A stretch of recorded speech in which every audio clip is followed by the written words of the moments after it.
Pathogens हैं। Model बता रहे थे, क्या ये सभी पे लागू तो होता है? अगर हम अवेयर रूप में, चैतन्य रूप, जो आपको दवा के तौर पे आप यूज कर सकते हो। दर्शकों का मैं वंदना स्वागत करती हूँ। आज एक बार फिर हमारे स्टूडियो में मौजूद है डॉक्टर अमर सिंह आजाद जी। डॉक्टर साहब, आपका बहुत बहुत स्वागत है हमारे स्टूडियो में। नमस्कार जी, श्रोताओं को।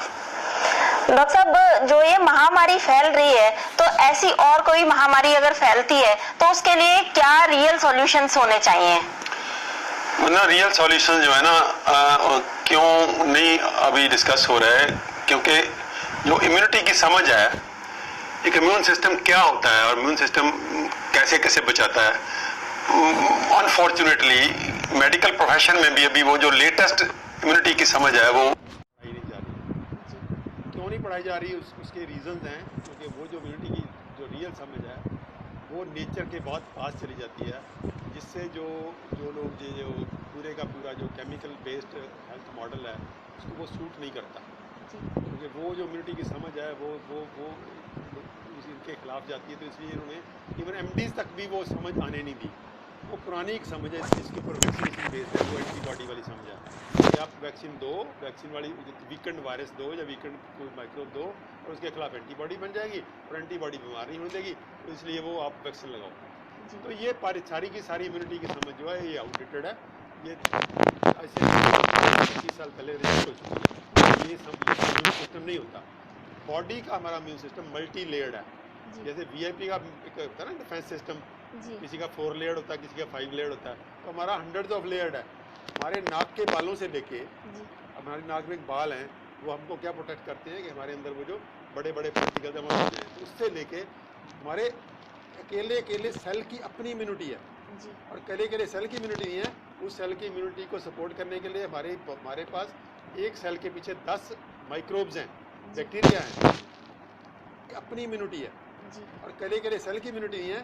उस सेल की इम्यूनिटी को सपोर्ट करने के लिए हमारे पास एक सेल के पीछे 10 माइक्रोब्स हैं, बैक्टीरिया हैं, और उसके 10 बैक्टीरिया के पीछे 100 वायरस खड़ी है। वो सारे के सारे इम्यूनिटी का पूरे का सिस्टम है वो। तो हमारी बॉडी का जो इम्यून सिस्टम है वो पूरा का पूरा सिस्टम है, कोई एक चीज़ नहीं है। वो एक चीज़ नहीं है, उसमें एंटीबॉडी सिर्फ एक चीज़ है। एंटीबॉडी उस सैकड़ों तरीकों में से एक तरीका है एंटीबॉडी वाला, जिसको वैक्सीनेशन कहता है कि हम एंटीबॉडी प्रोड्यूस करके बीमारी नहीं होने देंगे। तो ये सारे का सारा समझ डिस्टॉर्टेड होने की वजह से ये जो पूरे का पूरा सारा सिस्टम है ये डिस्टॉर्ट हो रहा है। इसको हमको समझना पड़ेगा, ये जो इम्यूनिटी है क्या होती है और कैसे हमको बचाती है। और हमारे आयुर्वेद के हमारे जो ऋषि मुनि थे वो इतने इंटेलिजेंट थे कि आयुर्वेद शुरू ही इम्यूनिटी से करता है कि इम्यूनिटी हमारी बॉडी को कैसे स्ट्रॉन्ग करना है, ताकि वो हमको बाहर वाली किसी भी चीज़ से बचाए। नॉट ओनली फॉर पैथोजेंस, कीटाणुओं से नहीं, सिर्फ वो कोई जहरीली चीज़ भी जा रही है उससे भी बचाएगा, कोई चीज़ और हमारी बॉडी में एंटर कर रही है उससे भी बचाएगा, या इवन जो टॉक्सिक थॉट्स हैं उससे भी हमारी बॉडी लड़ती है। हमको किसी ने गाली दे दी तो वो भी बॉडी ने कैसे अपने आप को डिफेंस क्रिएट करना है उसका। तो पूरे का पूरा बॉडी जो है, बॉडी किसी भी नेगेटिविटी से, किसी भी हार्म करने वाली चीज़ से हमको प्रोटेक्ट करती है। उसका एक मल्टी लेयर्ड सिस्टम है, मल्टी लेयर्ड सिस्टम है। उस मल्टी लेयर्ड सिस्टम को हमको समझना चाहिए कि मल्टी लेयर्ड सिस्टम वो कैसे चलता है और हमको उसको सपोर्ट कैसे करना है। हमारा वो मल्टी लेयर्ड सिस्टम चलता रहता है अपने आप। वो 80% कुदरत हमारे पीछे बिना चलाती है, लेकिन हमारी इंटेलिजेंस का हमारा रोल ये बनता है कि हम उसको 20% सपोर्ट करें ताकि वो और स्ट्रॉन्ग हो जाए, क्योंकि हम बीमार नहीं। अगर वो हम 20% सपोर्ट कर दें तो कोई कीटाणु, कोई जहर हमारा कुछ नहीं बिगाड़ सकता। वो हमारी बॉडी लड़ लेती है उससे। तो ये जो इम्यून सिस्टम है, जैसी ये वायरस है, कोरोना वायरस है, ऐसी वायरसेस से बचाने का जो रेस्पिरेटरी पर्टिकुलर वायरसेस हैं, क्योंकि इसकी एंट्री रोक नहीं सकते हम लोग। वैसा तो कीटाणु की एंट्री कोई भी रुकती नहीं ज़्यादा, लेकिन रेस्पिरेटरी वायरसेस को बिल्कुल रोक सकते हैं आप, क्योंकि हवा तो बंटी हुई नहीं ना। एक आपके पास में गधा खड़ा है तो उसके अंदर भी वही हवा जा रही है, तो आपके अंदर भी वही हवा गधे की वायरसेस भी आपके यहाँ आएगी। आप तो ह्यूमन बीइंग के तो छोड़ो, उससे भी हमारी हवा बंटी नहीं हुई। तो जिस हवा को हम बांट नहीं सकते उससे हम कैसे आप लड़ लोगे। एक चिड़िया भी आपके आसपास में, एक चूहा भी आपके आसपास में, एक वो जो 50 किस्म की चीज़ें आसपास में, कीड़े मकोड़े भी, तो सबकी हवा साझी है, तो उनकी भी शेयरिंग होती है। तो ये आप रेस्पिरेटरी जो पैथोजेंस हैं, रेस्पिरेटरी वायरसेस हैं, इनसे आप अंदर जाने को रोक नहीं सकते, वो जाएंगी। वो कौन बचाएगा? हमारा इम्यून सिस्टम। ये हमारा इम्यून सिस्टम वो आज का नहीं है, हमारा इम्यून सिस्टम करोड़ों सालों पुराना है, जी करोड़ों साल पुराना है, क्योंकि वो जो हमारे अंदर सूक्ष्म जीव बैठे हैं, माइक्रोब्स हैं, वायरसेस हैं, वो करोड़ों साल पुरानी है। हमारे जो सेल हैं वो आगे के आगे जेनेटिकली चल रहे हैं। जी तो ये जो हमारे अंदर विजडम पड़ी है करोड़ों सालों की इम्यूनिटी की शक्ल में, वो बचाती है हमको। जी हमको उसकी तरफ ध्यान देना है कि उसको हम कैसे और स्ट्रॉन्ग करें। जो कुदरत तो कर रही है अपना काम, जी कुदरत हमारे पूछे बिना कर रही है, उस कुदरत वाले काम को हमको कैसे स्ट्रॉन्ग करना है। उसको हमको क्या चाहिए, हमको साफ़ सुथरी हवा चाहिए, जी वो चाहिए हमको पानी अच्छा चाहिए, वो अगर अच्छा पियेंगे।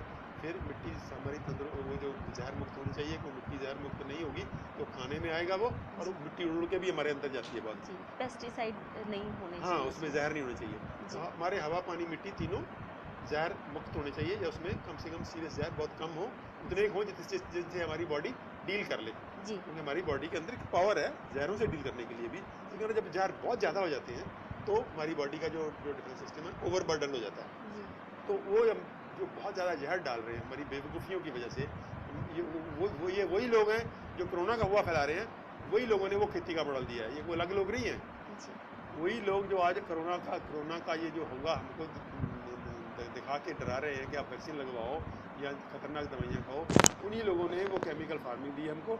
वही लोग हवा की पॉल्यूशन करते हैं, तो सारे का सारा कहीं ना कहीं उनका वेस्टर्न इंटरेस्ट भी उनमें पड़ा है। तो हमको क्या चाहिए, साफ़ सुथरी हवा चाहिए, पानी चाहिए, और शुद्ध खाना चाहिए, नेचुरल खाना चाहिए। अगर हम अपना खाना ठीक कर लें, अपनी हवा ठीक कर लें, पानी ठीक कर लें, कुछ एक्सरसाइज करें, योगा करें, और कुछ माइंड की पॉजिटिविटी रखें, जी और हमारे पास में जो दवा पौधे हैं, हमारे पास इतने दवा पौधे हैं कि कम से कम 60 दवा पौधे आपके आसपास में होंगे। कहीं पे भी आप बसते हो, आपके आसपास में 60 वो पौधे हैं जो आपको दवा के तौर पे आप यूज़ कर सकते हैं। वो जी इतने बढ़िया हैं कि आप उसको यूज़ करते रहो तो कोई वायरस, कोई बैक्टीरिया आपको टच नहीं कर सकता। जी तो ये पूरे का पूरा जो सिस्टम हमारे आयुर्वेद का है, एक कहीं आज की जो so called modern medical science है, जिनके ये फॉची और बिल गेट्स फड़े मार रहे हैं कि हम आपको वैक्सीन देंगे। अब देखो कितनी हद दर्जे की अनसाइंटिफिक बात है कि कोरोना वायरस से कौन बचाएगा, वैक्सीन बचाएगा। आज तक कितनी बीमारियों से वैक्सीन ने बचाया, पूरा रिकॉर्ड पड़ा है। एक स्मॉल पॉक्स एक गुड एग्जांपल है, अदरवाइज कोई अच्छी एग्जांपल नहीं है कि वैक्सीन ने कहीं बचाया हो। अब जो फ्लू का वैक्सीन इन्होंने दिया है, पिछले सालों में कंपल्सरी किया हुआ है, उसका स्टडीज़ आ गई हैं कि फ्लू का कोई वैक्सीन कोई इफेक्टिव नहीं है, उल्टा नुकसान कर रहा है, वो उल्टा नुकसान कर रहा है, बच्चों को डैमेज कर रहा है, और बच्चों की इम्यूनिटी लो कर रहा है। तो ये पूरे का पूरा कहीं भी ऐसी कोई हिस्ट्री नहीं है जो ये शो करती हो कि वैक्सीन जो है वो बचा लेगा आपको। और आरएनए वायरस का वैक्सीन अभी पहला बनना है। ये आरएनए वायरस है, डीएनए वायरस के वैक्सीन है। आरएनए वायरस का वैक्सीन बनाना ज़्यादा मुश्किल है, क्योंकि आरएनए वायरस नोटोरियस है, क्योंकि वो हमारे डीएनए को जाकर डिस्टर्ब करता है। जी बहुत सारे आरएनए वायरस बनाने की जब भी कोशिश की है वैक्सीन, तो वो उसमें बड़े डेंजरस कॉन्सिक्वेंसेस दिखते हैं, और इसलिए बीच में छोड़ देते हैं। HIV का वैक्सीन बनाने की बहुत सालों की कोशिश हो रही है, आज तक कामयाब नहीं हुआ। जी तो ये पूरे का पूरा कहीं ऐसा हमको सिर्फ ये दिखाया जा रहा है कि वैक्सीन ही आपको बचाएगा, और दुनिया और वैक्सीन लेके आएंगे। जी अभी सितंबर अक्टूबर तक अगले साल तक 120 कंपनियां वैक्सीन पे काम कर रही हैं। जी इसका मतलब क्या है कि कहीं ना कहीं वो वैक्सीन बेचने के लिए पहले से तैयारी हो रही थी, क्योंकि 120 कंपनियां जो वैक्सीन बना रही हैं, 3 महीने में तो वैक्सीन बन नहीं गया। जी 3 महीने ये तो सडन होता था, फिर तो वैक्सीन बनते 2-3 साल लगने चाहिए थे। अभी 3 महीने के 4 महीने के बाद अगर वैक्सीन आ रहा है, एक्सपेरिमेंटल स्टेज पे आ रहा है, तो इसका मतलब पहले से तैयारी हो रही थी। और वहाँ क्या थी, वहाँ की जिस लैब से ये कहते हैं लीक हुई, वो लैब क्या थी, वो यही लैब थी, वो वैक्सीन की तैयारी हो रही थी। तो इसका मतलब वैक्सीन की कंपनियां पहले से तैयारी करके बैठी थी।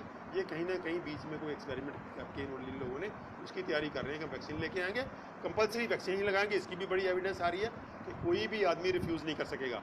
किसी भी घर में पुलिस जाएगी, आपको पकड़ेगी, आपको ज़बरदस्ती वैक्सीन ही लगाएगी। अगर आप वैक्सीन ही नहीं लगाओगे तो आपको पनिशमेंट दी जाएगी। तो ये पूरे का पूरा जो वर्तारा चल रहा है, ये कोई सोल्यूशन नहीं है। इसका सोल्यूशन इम्यूनिटी है।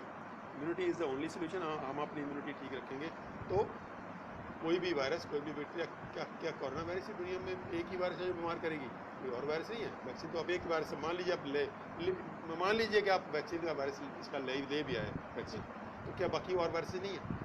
तो सैकड़ों वायरस और पड़ी, कोई और आ जाएगी। जी इससे बड़ी काले पीलिए से कितने लोग मर रहे हैं, बी से और सी से। जी ट्यूबरकुलोसिस आपसे कभी कंट्रोल नहीं, 5 लाख लोग हर साल मर रहे हैं। तो कितने और माइक्रोब्स हैं जिससे लोग मर रहे हैं। तो एक टीके के ऊपर आप पूरी ह्यूमैनिटी को टांग रहे हो।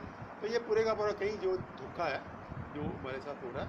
द रियल सॉल्यूशन इज हमारा जो आयुर्वेद है वो रियल सॉल्यूशन है, वो जो समझ देता है कि अपनी इम्यूनिटी इम्प्रूव करो, हमको अपनी इम्यूनिटी पे केंद्रित करना चाहिए, तो वही हमको बचाएगा। जी डॉक्टर साहब, आप क्या ट्रीटमेंट रिकमेंड करना चाहेंगे?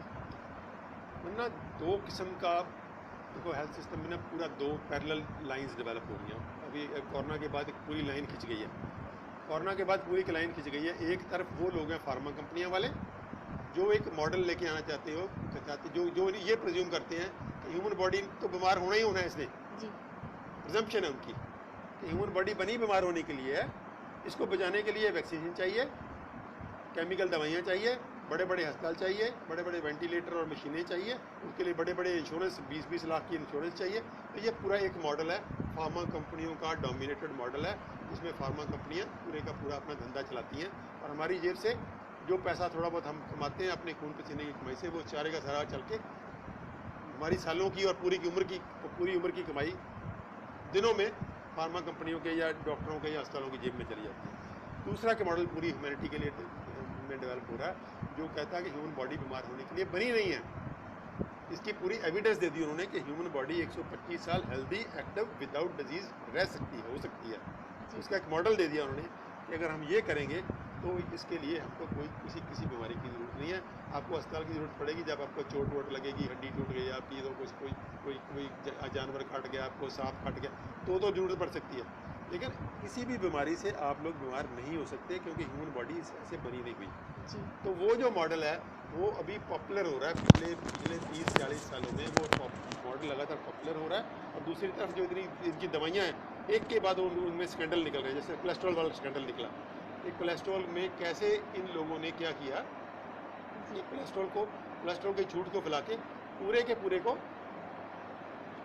एक लेके आ गया कि कोलेस्ट्रॉल ह्यूमैनिटी को, कोलेस्ट्रॉल जो उससे हार्ट अटैक होता है, उससे बीमार होता है बंदा, और तो सारे का सारा फ्रॉड निकला, वो सारे का सारा कहीं ना कहीं फ्रॉड निकला वो तो। और कोलेस्ट्रॉल की दवाइयाँ बंद हो गई, बंद। इसी तरह एस्पिरिन के बारे में आ गया, इसी तरह हार्ट की दवाइयों के बारे में आ रहा है, शुगर की दवाइयों के बारे में आ रहा है, क्योंकि ये दवाइयाँ अभी शुगर की बीमारी के बारे में आ गया कि शुगर की जो दवाई है ये आपको बचाती नहीं है। डॉक्टर साहब, जो आप अभी ये रियल हेल्थ मॉडल बता रहे थे, क्या ये सभी पे लागू तो होता है? ये मॉडल है, ये ह्यूमैनिटी का मॉडल है, ये पूरी का पूरी ह्यूमैनिटी पर्टिकुलर मॉडल की तरफ बढ़ रही है। वो स्पॉन्टेनियसली बढ़ रही है, धीरे धीरे चेतन हो रही है और उस तरफ बढ़ रही है। उस मॉडल को हम ब्रीफली देख लें कि वो मॉडल है क्या। जी, बहुत ही बढ़िया मॉडल है, ह्यूमैनिटी की लिबरेशन का मॉडल है, ह्यूमैनिटी की हेल्थ का मॉडल है। उसमें क्या है कि उस मॉडल में, उस हेल्थ के मॉडल में हमको सिर्फ नेचुरल तरीक़ों से हेल्थफुल रहना है। उसमें दवाई, उसमें कोई केमिकल, उसमें कोई हॉस्पिटल, उसमें किसी का कोई रोल नहीं है। इसका रोल है जो किसान खाना उगा रहा है खेत में, उसका रोल सबसे बढ़िया है। हवा पानी तो चाहिए बढ़िया हमको, तो चलो है ही है, लेकिन जो खाना उगा रहा है उसका रोल है। जो खाने को आगे प्रोसेस करके पका करके हमें परोस रहा है उसका रोल है। तो खाने की पूरी जो चेन है, उगाने से लेके खाने तक की, उस पर काम करना है हमको। वो सबसे ज़्यादा वो ज़रूरी है। अगर हम शुद्ध खाना उगा रहे हैं, उसके बाद उसको स्टोरेज करने के तरीके हमारे नॉन केमिकल और नॉन टॉक्सिक हैं। उसके बाद रसोई में हमारे तरीके नॉन टॉक्सिक और नॉन केमिकल हैं। उसके बाद हमारा जो खाना परोसते हैं हम लोग, जैसे मान लीजिए रेडीमेड फूड, जो प्रोसेस्ड फूड है वो नहीं खाने हमको, तो वो नेचुरल फूड खाने हमको, जैसे नेचर से आते हैं। तो वो अगर हम सीख लें तो बीमार कोई होता ही नहीं है। तो इसका मतलब सबसे टॉप क्या चीज़ है, हमारा खाना। अगर खाना हम ठीक हो जाए तो वो हम बीमार नहीं होते। उसके साथ सपोर्टिव क्या चीज़ें हैं, एक्सरसाइज या फिज़िकल वर्क जो हम काम करते हैं, उसको वो बहुत बढ़िया सब, क्योंकि हमारी बॉडी हार्ड काम के लिए बनी है। जो लोग सख्त काम करते हैं वो ज़्यादा हेल्दी होते हैं, जो लोग खाली बैठे रहते हैं वो बीमार होते हैं। तो अगर सख्त काम वाला काम नहीं है आपका, तो आप एक्सरसाइज या योगा या कोई ऐसी कोई गेम खेलिए जिससे आपको बॉडीली स्ट्रेंथ मिले। तो वो नंबर 2 पे आती है। नंबर 3 पे आपके आएंगे कुछ हर्बल मेडिसिनल प्लांट्स। जो मेडिसिनल प्लांट्स हमारे आसपास में कम से कम 100 किस्म के प्लांट्स हैं, वो हमारे पास आएंगे। नंबर 3। नंबर 4 आएगा माइंड मैनेजमेंट। माइंड मैनेजमेंट एक ऐसी साइंस है जो बहुत गहरा जा चुकी है अभी। वो इतनी गहराई पे जा चुकी है कि उसमें से एक क्वांटम हीलिंग जैसी चीज़ें, जैसे रिकी है। रिकी क्या है? ऊर्जा से आपको ठीक करना है। मान लीजिए लाफ्टर थेरेपी है, हंसते हैं आप तो ठीक होते हैं, तो हंसना भी तो कोई एक किस्म की ऊर्जा है ना, पॉजिटिव ऊर्जा है। अगर गाते हैं, म्यूज़िक गाते हैं तो आपको हीलिंग होती है, म्यूज़िक सुनते हैं तो ये सारी की सारी ऊर्जा की कई शक्लें हैं। और सबसे फाइनल जो ऊर्जा है वो है मूल से जुड़ना। मूल से जुड़ना यानी कि परमात्मा जो ऊर्जा रूप में परमात्मा एग्जिस्ट करता है, हम सारी की सारी क्रिएशन उस परमात्मा से पैदा होती है, और वही परमात्मा पैदा करता है, वही पालता है, और वही उससे हम जुड़े रहते हैं। अगर हम अवेयर रूप में, चैतन्य रूप में उस मूल से जुड़ जाएं और मूल की पैदा हुई कुदरत से जुड़ जाएं, तो हम कभी बीमार होते ही नहीं हैं। उसका योगा बहुत ब्यूटीफुल एग्जाम्पल है। जैसे हमारा योगा है, जैसे चाइना में फालुन गोंग नाम का उनका योगा है, तो इससे भी गहरा है। वो हमारे योगा के टीचर भी सीखने जाते हैं। वो खास किस्म की मेडिटेशन है और ख़ास किस्म की एक्सरसाइजेज हैं। वो भी यही कहते हैं कि आप अगर ये एक्सरसाइज करके मूल से जुड़ के, कुदरत से जुड़ के अगर आप अपनी जीवन जियोगे तो कभी आप बीमार पड़ नहीं सकते। अगर बीमार हो तो ठीक हो जाओगे। तो ये पूरे का पूरा सिस्टम है कि क्वांटम हीलिंग के अंदर आप क्वांटम हीलिंग क्वांटम हीलिंग का मतलब क्या है कि उस परमात्मा का जिसको हम रिलीजन में, धर्म में परमात्मा कहते हैं, उसको साइंस क्वांटम फील्ड कहती है। ये अपने आसपास में जो खाली जगह दिख रही है, ये पूरे का पूरा क्वांटम एंडलेस क्वांटम फील्ड है। ये ऊर्जा से भरा हुआ है। इसी को जो जो जो जो जो धर्म है वो परमात्मा कहता है। यही हमारा जो रिजनेटर है, बनाने वाला है, यही हमारे पालने वाला है। और इससे अगर चेतन रूप में जुड़ जाएं तो कभी हम बीमार होंगे नहीं। तो ये पूरे का पूरा जो इतनी गहराई तक चली गई है, उसी की फॉर्म में आगे कहीं ना कहीं साइकोथेरेपी है, उसी की फॉर्म में लाफ्टर थेरेपी है, उसी की फॉर्म में डांस है, उसी के फॉर्म में अनेकों थेरेपीज़ लोगों ने डेवलप कर ली हैं। तो वो क्या है, कहीं ना कहीं वो पॉजिटिव ऊर्जा हमको बचाती है और नेगेटिव ऊर्जा से हम बचना। तो ये पूरे का पूरा एक सिस्टम है हेल्थ का, जो बहुत ही ब्यूटीफुल है, बहुत सुंदर है, फ्री है बिल्कुल, कोई इसमें कॉस्ट वॉस्ट नहीं लगती खास। रूटीन में हम अडॉप्ट कर सकते हैं। तो थोड़ा सा जो पहले सीखा उससे कुछ चीज़ें सीखने वाले सीख सकते हैं। तो ये पूरे का पूरा प्रो ह्यूमैनिटी मॉडल है। उसका पैरेलल जो है, जो वो फार्मा कंपनियाँ लेके आ रही हैं, वो पूरे का पूरा जो मॉडल है उनके ऊपर डिपेंडेंट है। वो कहते हैं कि जो हम पैदा कर रहे हैं, हमारे हॉस्पिटल्स, हमारी दवाइयाँ, हमारे टीके, उसके ऊपर डिपेंडेंट हो। तो ये कोरोना वायरस ने पूरी की लाइन खींच दी है कि आपको किस मॉडल को अडॉप्ट करना है। वो हमारे ऊपर ज़बरदस्ती अपना मॉडल ठोसना चाह रहे हैं। ये कोरोना के बहाने वो अपना मॉडल हमारे ऊपर ठोसना चाह रहे हैं। आने वाले दिनों में ये मॉडल जोर ज़बरदस्ती पुलिस की मदद से, कानूनों की मदद से लोगों के ऊपर ठोसा जाएगा। इसकी बड़ी एविडेंस आ रही है। और अलग अलग कंट्रीज़ की पार्लियामेंट्स में ये कानून पास होने शुरू हो गए हैं कि आपके घर में पुलिस घुस सकती है, आपके किसी को भी ये इस नाम से लेके जा सकती है कि आपके घर वालों को खतरा है, या आपके घर वालों को आपसे दूर लेके जा सकती है कि इनको खतरा है। तो ये अजीब आर्गूमेंट देके आपको एक ऐसी जगह पे जहाँ पे आपकी कोई लिबर्टी नहीं होगी, उसके लिए चिप लगाने की तैयारी है। अगर उसको मॉनिटर करना है तो आप में चिप लगाएंगे या डिजिटल टैटूइंग करेंगे। सच एंटी ह्यूमन और सच वल्गर मेथड्स जो ह्यूमन लिबर्टी के टोटल एनिमीज़ हैं, उनको लाने की कोशिश हो रही है। और उसके लिए 5G ला रहे हैं। तो 5G के बिना जो डिजिटल टैटूइंग और डिजिटल चिप्स है वो चल नहीं सकती। तो वो उसके लिए 5G आ रहा है, जो विच इज़ आज तक जितनी एविडेंस आई है कि वेरी डेंजरस टेक्नोलॉजी, जो आपको बीमार ही नहीं कर सकती, आपको गुलाम भी बना सकती है। तो ये पूरे का पूरा जो सिस्टम है, इसको हमको समझना है कि फार्मा का हेल्थ का मॉडल क्या है और हमारा ह्यूमैनिटी का हेल्थ का मॉडल क्या है। तो आने वाले समय में इन दोनों की लड़ाई बड़ी स्पष्ट रूप में पूरे कंट्रीज़ में दिख रही है। आज अमेरिका में कम से कम 15 साइंटिस्ट ये जो ह्यूमैनिटी वाला मॉडल उसके ऊपर स्टैंड ले रहे हैं और पूरे का पूरा फार्मा के मॉडल को अपोज कर रहे हैं, बाई नेम अपोज कर रहे हैं। लोगों के नाम ले के कैसे ये लोग जो है पहले भी ये सारा करते रहे। फौजी जैसा बंदा जिसने पहले HIV पे स्कैंडल किया, HIV की गलत समझ दी उसने, फिर उसने H1N1 पे स्कैंडल किया, वो भी गलत फ्रॉड निकला। अभी वो इस कोरोना के पीछे भी वही है। तो वो कहीं ना कहीं अपना मॉडल लॉन्ग टर्म में वो पूरे ह्यूमैनिटी के 700-750 लोगों को वैक्सीनेट करके उनके ऊपर ठूसना चाहते हैं। उसके पैरेलल में हमको ह्यूमैनिटी का ये जो नेचुरल मॉडल है, होलिस्टिक मॉडल ऑफ हेल्थ, उसको हम बोलते हैं होलिस्टिक मॉडल ऑफ हेल्थ। तो इसमें तो ये दोनों की लड़ाई आने वाले समय में बड़ी स्पष्ट रूप में आएगी। और हमको ह्यूमैनिटी वाले मॉडल को प्रोटेक्ट करना है, लोगों को चैतन्य करना है। ये कोरोना वरना के डर से निकालना है कि कोई कोरोना वरना आपका कुछ नहीं बिगाड़ सकती। अगर आप प्रो ह्यूमैनिटी वाला नेचुरल मॉडल पे अपनी लाइफ को जीते हो तो आपका कोई कीटाणु नहीं। उससे सिर्फ कीटाणु ही नहीं, आपको कोई और बीमारी भी नहीं लगेगी, ना कैंसर होगा, ना डायबिटीज़ होगी, ना ब्लड प्रेशर होगा, ना आपकी हार्ट की नाड़ियाँ ब्लॉक होंगी, कुछ भी नहीं होगा।